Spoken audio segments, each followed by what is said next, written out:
नमस्कार। आज हम एक ऐसी कहानी पर बात करने वाले हैं जो सच में किसी थ्रिलर फिल्म से कम नहीं लगती। ये कहानी है भारत के एक बहुत बड़े और शायद सबसे खामोश सर्जिकल स्ट्राइक की, जिसका नाम था ऑपरेशन ग्रीन लीफ। तो चलिए इस बेहद दिलचस्प कहानी को समझते हैं। कहानी हमें ले चलती है नवंबर 2016 में। जगह है पाकिस्तान का इस्लामाबाद।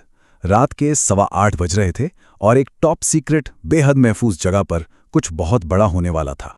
इस्लामाबाद के एक खुफिया तहखाने में समझिए कि जश्न का माहौल था, लेकिन ये कोई मामूली जश्न नहीं था। वहाँ जो लोग थे ना, उनकी असली नज़रें तो बाहर खड़े दर्जनों ट्रकों पर टिकी हुई थी। ये ट्रक बस कुछ ही घंटों में रवाना होने को तैयार थे। तो सवाल ये है कि आखिर इस जश्न और कह सकते हैं इस साजिश के पीछे था कौन?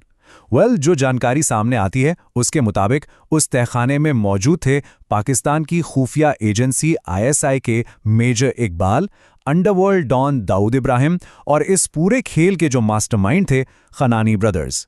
तो फिर उन ट्रकों में ऐसा क्या था? देखिए, उनमें कोई हथियार, बम या गोला बारूद नहीं था। नहीं, उनमें तो एक ऐसा जहर भरा हुआ था जो भारत को अंदर से ही खोखला करने के लिए तैयार किया गया था। एक ऐसा जहर जिसे कोई सेना पकड़ ही नहीं सकती थी। उन ट्रकों में भरे थे 60,000 करोड़ रुपए। जी हां, आपने सही सुना, 60,000 करोड़ रुपए के जाली भारतीय नोट, जो देखने में एकदम असली लगते थे। आप सिर्फ इस रकम से ही अंदाजा लगा सकते हैं कि यह साजिश कितनी बड़ी और खतरनाक थी। लेकिन ऐसा पहली बार नहीं हो रहा था। जानकारी के मुताबिक 2013 तक ये लोग करीब 11,000 करोड़ के जाली नोट भारत में भेज चुके थे। पर मई 2014 में जब नरेंद्र मोदी प्रधानमंत्री बने तो इनके प्लान्स पर पानी फिर गया और अब नवंबर 2016 में ये लोग एक बहुत बड़ी, मतलब बहुत ही ज्यादा बड़ी प्लानिंग के साथ वापस आए थे। इस बार नेपाल बॉर्डर के रास्ते सीधे 60,000 करोड़ रुपए भारत भेजने का प्लान था। और ये सिर्फ पैसों की तादाद बढ़ाने का मामला नहीं था। जहां पहले उनका मकसद सिर्फ इकोनॉमी को थोड़ा बहुत नुकसान पहुंचाना था, वहीं इस बार मकसद था भारत की अर्थव्यवस्था को पूरी तरह से तबाह कर देना। और तो और साथ में भयानक हिंसा फैलाना, ताकि देश एक साथ 2 मोर्चों पर लड़ता रहे और घुटनों पर आ जाए। तो यहां सवाल ये उठता है कि जब ट्रक निकलने को बस तैयार ही थे, साजिश अपने आखिरी पड़ाव पर थी, तो फिर बिना एक भी गोली चले आखिर इस इतने बड़े प्लान को नाकाम किया कैसे गया? इसका जवाब हमें मिलता है भारत में।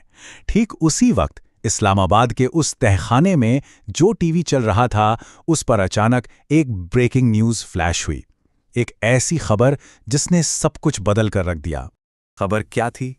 खबर थी कि भारत के प्रधानमंत्री नरेंद्र मोदी राष्ट्र को संबोधित करने वाले हैं। बस इस एक खबर ने उस जश्न के कमरे में गहरा सन्नाटा ला दिया। सबकी नजरें अब सिर्फ और सिर्फ टीवी स्क्रीन पर थीं।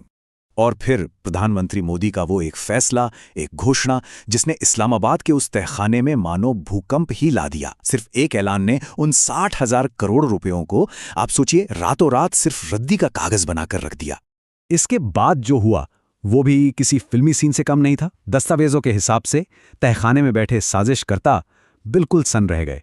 इस पूरे प्लान का जो मास्टरमाइंड था खनानी, वो इतनी दहशत में आ गया कि वो भागकर इमारत की छत पर गया और वहां से कूदकर अपनी जान दे दी। मिनटों में इसका पूरा मास्टर प्लान खाक में मिल चुका था। इस स्रोत के मुताबिक दुश्मन के इस खतरनाक इरादे को नेस्त नाबूद करने वाले इस खुफिया जवाबी ऑपरेशन को एक नाम दिया गया था, ऑपरेशन ग्रीन लीफ। और कहा जाता है कि इसे लीड कर रहे थे भारत के राष्ट्रीय सुरक्षा सलाहकार अजीत डोभाल। तो इस तरह ये कहानी नोटबंदी के उस फैसले को भारत के अब तक के सबसे बड़े और सबसे खामोश सर्जिकल स्ट्राइक की तरह हमारे सामने रखती है। एक ऐसा हमला जिसमें एक भी गोली नहीं चली, पर दुश्मन को हजारों करोड़ का चूना लग गया। और यहीं पर यह कहानी हमें एक बहुत बड़े सवाल के साथ छोड़ जाती है।